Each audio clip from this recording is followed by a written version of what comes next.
என்ன பண்ணாராம் இவரு? மினுக்கான வஸ்திரத்தை போட்டாராம். யோசிச்சு பாருங்க, இயேசு என்ன யோசிச்சிருப்பாரு? ஏய், நான் உன்கிட்ட கேட்டனா? பல நேரத்தில் ஆண்டவர் நம்முடைய ஆராதனையை பார்த்து இப்படித்தான் யோசிப்பாரு.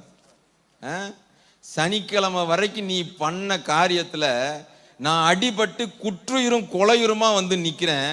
ஆனா ஞாயிற்றுக்கிழமை வந்து நீ பாடும்போது மினுக்கான வஸ்திரத்தையா எனக்கு உடுத்துற அப்படின்னு ஆண்டவர் கேட்கிறார். பண்ணது எல்லாமே அயோக்கியத்தனம், ஆனா கடைசியில மினுக்கான வஸ்திரம். யோசிச்சு பாருங்க, நான் உண்மையிலேயே ஆண்டவருக்கு பிரியமான காரியங்களை செய்கிறேனா அல்லது ஆண்டவரை பிரியப்படுத்துகிற மாதிரி நடிக்கிறேனா?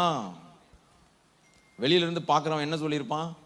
பரவாயில்ல, ஏரோது என்னதான் இயேசு அடிச்சிருந்தாலும் அவருக்கு ஒரு நல்ல அப்படி கண்ணை பறி